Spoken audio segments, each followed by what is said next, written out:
Okay,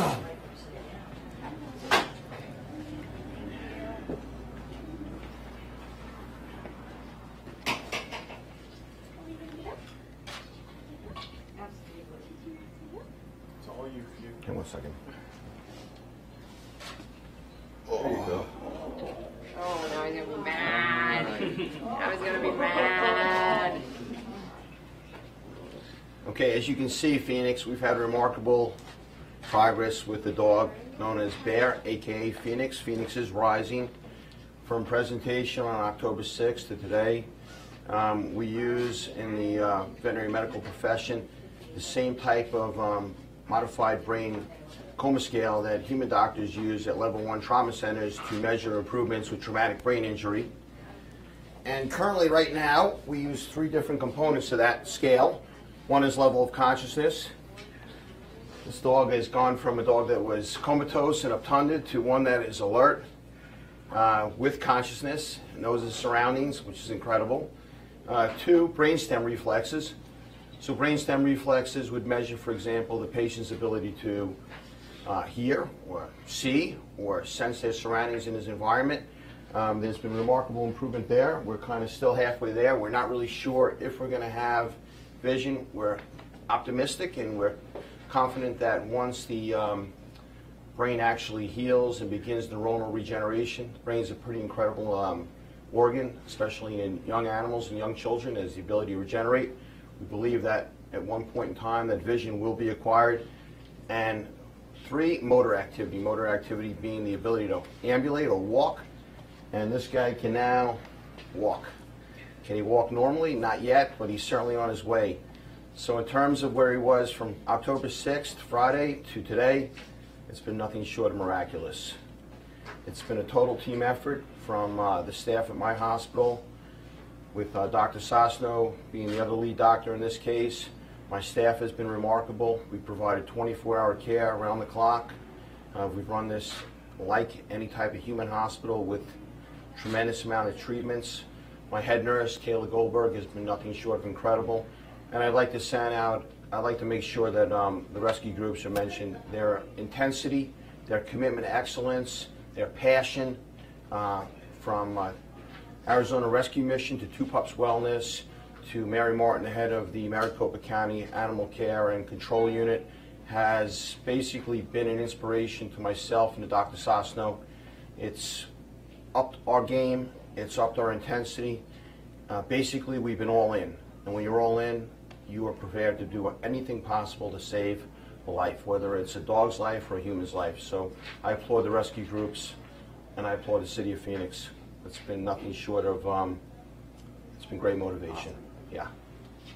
I want to add real quick, I need you because you're the mic. I do want to add, these guys have gone above and beyond. When we say that Phoenix Dog, Cat, Bird Hospital have done everything within their means, they have truly done everything within their means. These guys have been here 24 hours a day, 7 days a week, doing all that is possibly could be done for this little guy, and the attention that this story has gotten has been worldwide. We've literally gotten emails from people in Germany, France, all across the country. The story has gone national and international.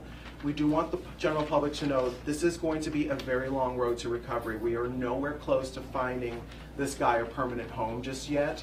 But once that time is there, we will let everybody know when and if he is available for adoption and what the process will be like.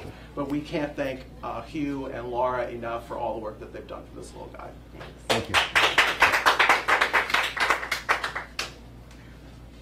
What's been the most difficult thing you've had to deal with the dog? The most difficult thing has been, the determination of when to bring him from a medically induced coma and to reduce the amount of actually drugs that we've utilized to prepare him, to have him in that state, to kind of gradually get him to a point where he is right now. So it's kind of a balancing act. There's a little bit of an art to it.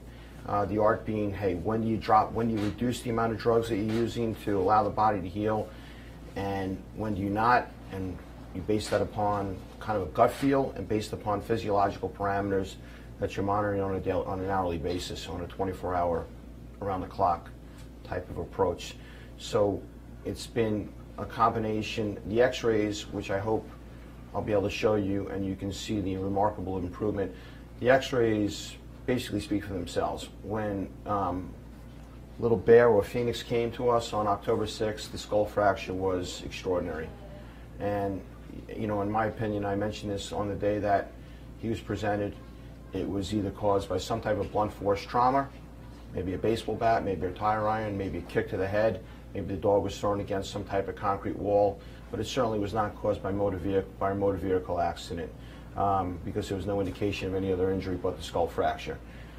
So when you look at the x-ray from that day and you look at the x-ray from last night, you see, for example, that these fracture lines are starting to close and the amount of cerebral edema is starting to decrease, and that's actually truly remarkable. Okay, that gives us as doctors, you know, just a sense of wonderment. And again, I want to please make sure that it's understood that this was a collective team effort. It's just not myself or Dr. Sosno. It's been extraordinary care from our nurses.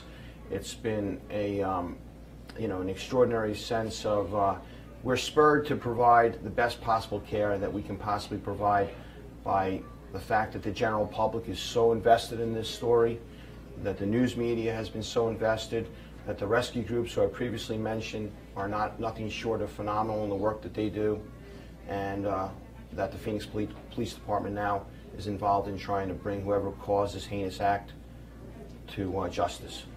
What's next? What's next? Is it just going to be a wait and see? It's a wait and see, okay? I mean, we would expect that the dog will be here through the end of the month, and at that point in time, based upon human literature, which is a much more reliable indicator of traumatic brain injury than veterinary medicine, just because normally with veterinary medicine, you don't have as many patients as you would, for example, as human medicine does. So it's normally nothing more than a wait and see type approach, and I would say within 3 months, we'll kind of know where he is. Within 6 months, we'll definitely know where he is. Had you ever seen anything like this before to another animal? I have.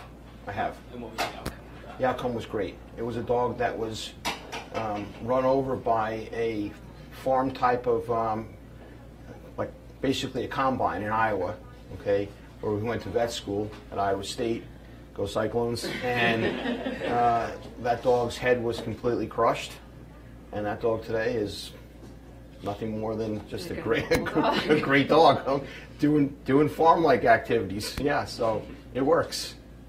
All right, you just got to have belief and faith. Human body or animals' bodies are pretty remarkable, especially when they're young. Some of the things inside this playpen, just so you guys know, are items that have been sent to us from literally across the country. There's holy water, there's medallions, there are stuffed animals. So pretty much people have responded quite tremendously to this. Do you want to put this shot? Yeah, we can. He likes you best. He seems to react okay. Be close to the, be Oh. close to the mic if you can. You can talk.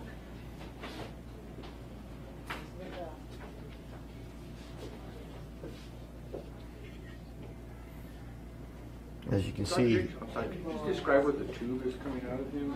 Okay, so this particular tube that's kind of right by the top of his head is a feeding tube that we inserted this past Sunday. It was the second feeding tube that we were able to put in.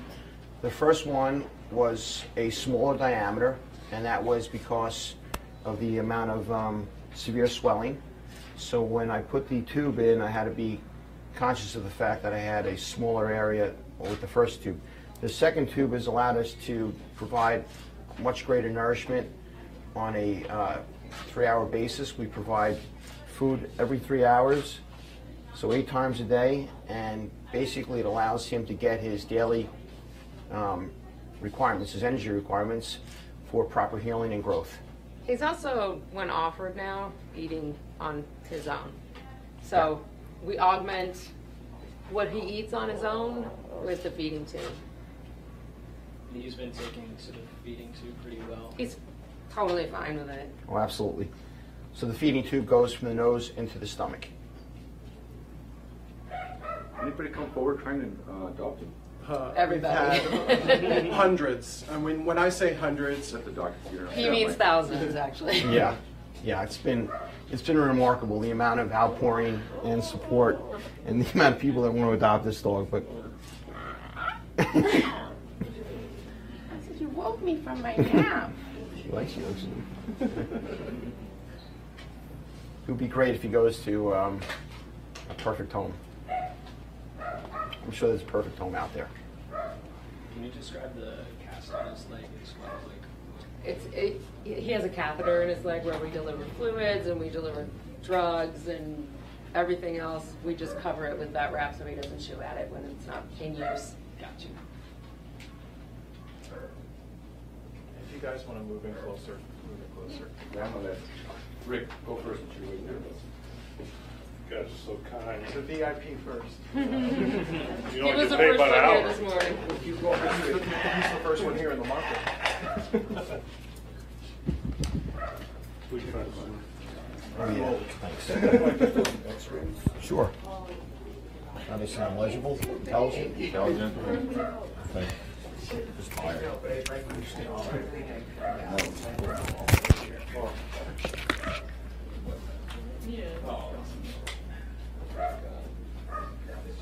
Rick? Not yours first. Clock station.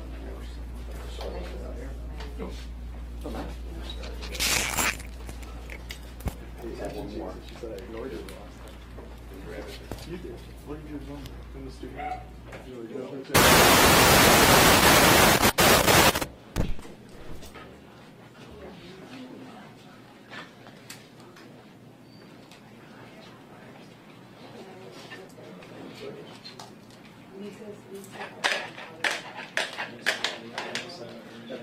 Everything. Yeah, that's a prayer blanket. There's stuffed animals. There's medallions in there. There's holy water in there. Holy water. I'll put. This is the note that came with the holy water. Where did that come from? This one was cross country. Lisa brought in a bag that came from France. That one came from the group in Chicago. The Chicago? prayer blanket. I know a friend of them. You guys want to, I'm going to go low, so if you guys want to go high. I'll go high.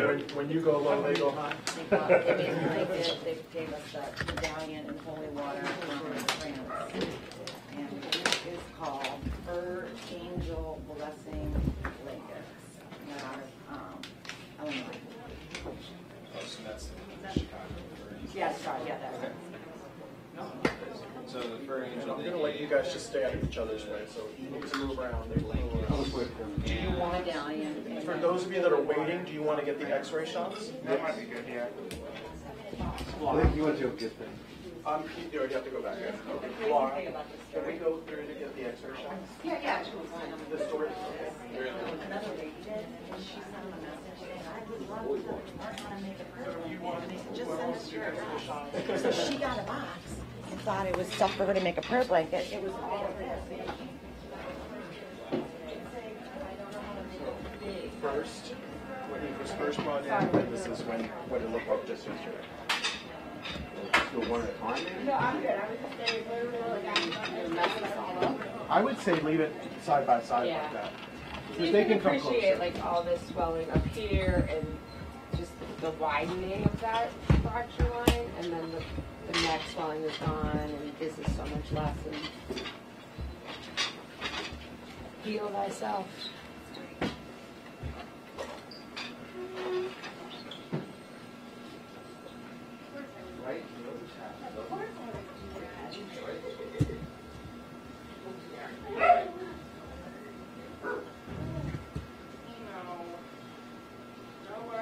So that's a before and after? So this was they're kind of backwards. Okay. Before, the very first day as he was brought in, we took a picture just to see what we were dealing with. Nice.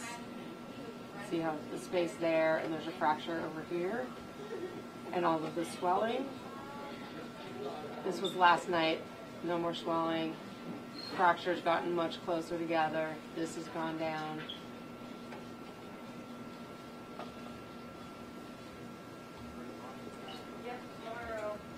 Yeah, that first day he was so swollen, his eyes were completely swollen shut. You couldn't appreciate, you couldn't even open them. Do you know how like deep the fracture was, or what it might have been by chance? So you're asking me how?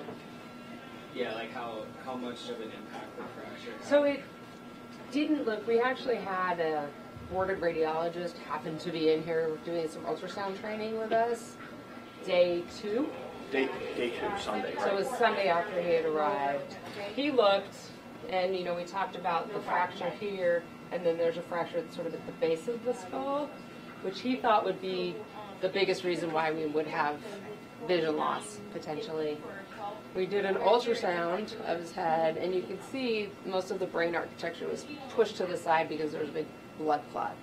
Right. So I think over the past week and a half, that blood clot has begun to dissipate. And as that happens, you know, his eyes opened up. We're starting to get, it's called a pupillary light response. So you can shine a light and the eyes will constrict. Doesn't mean he can see, but it means that he's getting some functionality back that he didn't have when he came in.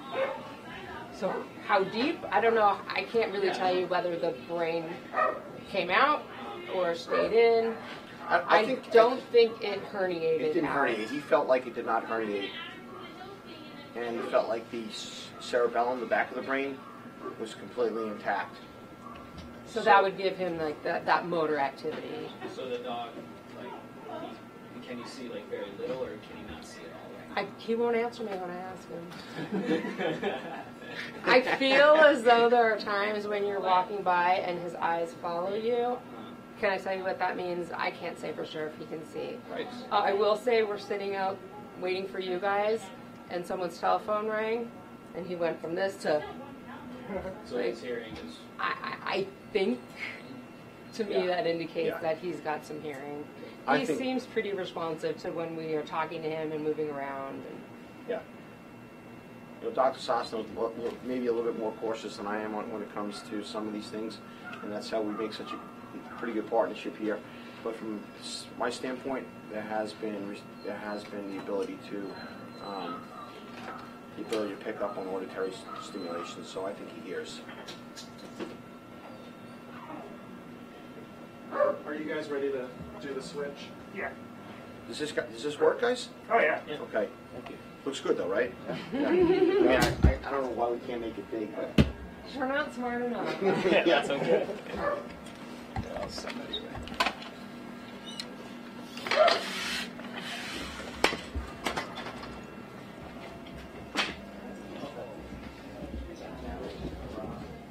You gonna have much fight legs on legs like that? My height was good. Just gonna go straight on with that. Sure. I just absolutely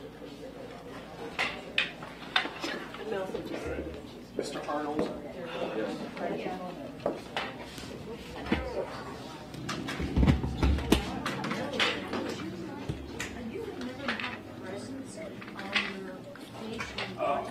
Hey, Wendy?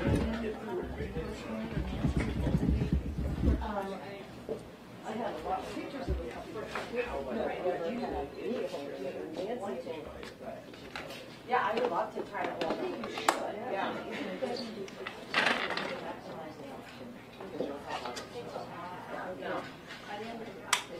We'll do it, that's how it's done. Yeah.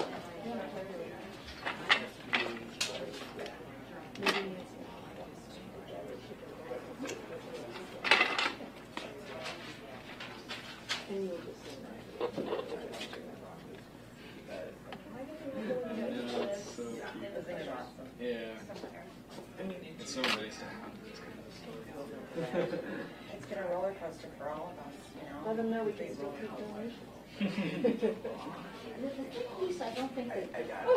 Look at him. Oh, you do the potty? Good dad. I didn't catch you. I'm Lisa Klinzak with the Arizona Animal Rescue Mission. Awesome. Can I ask you a few questions? Yeah. Okay. I just want to make sure I have my names for that. So is it Lisa? Yeah, you want me to write it? Yeah, sure. And then also, No. Yeah, I'm the co-founder of Arizona Animal Rescue Mission. So one of the, I'm with the Arizona Animal Rescue Mission, 5th and Nancy are with Two Cups Wellness. So we're the groups that are funding his medical costs. I'm running if I recall.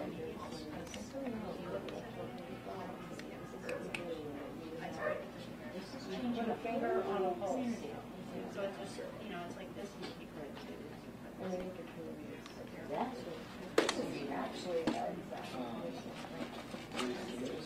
Looking at you, all the talk about showing off with the camera. Look at baby. Yeah, I'm gonna be like, the support from the community has just been mind-blowing, amazing. Very people all over the country. Barcelona, Spain, I received an email. I want him held up like you guys seen. It's all right. I wonder where he is. A worldwide story. Could probably pick him And up so in- many people are praying. You don't have to be in that whole over my shoulder, so you just.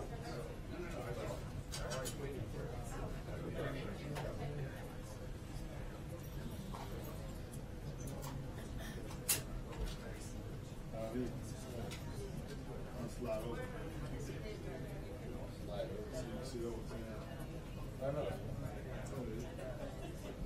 You got a chair right there, right?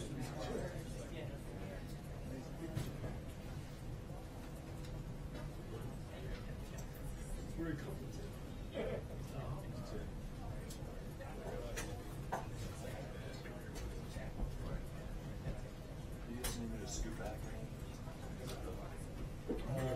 Further back you go, the better. Yeah, the further back you are there. Yeah, the further back comes. I know, that's why.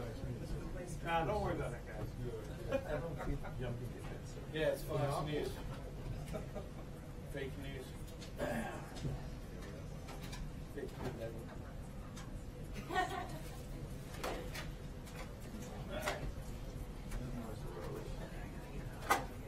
What's going on? We're live. Shit. You see that?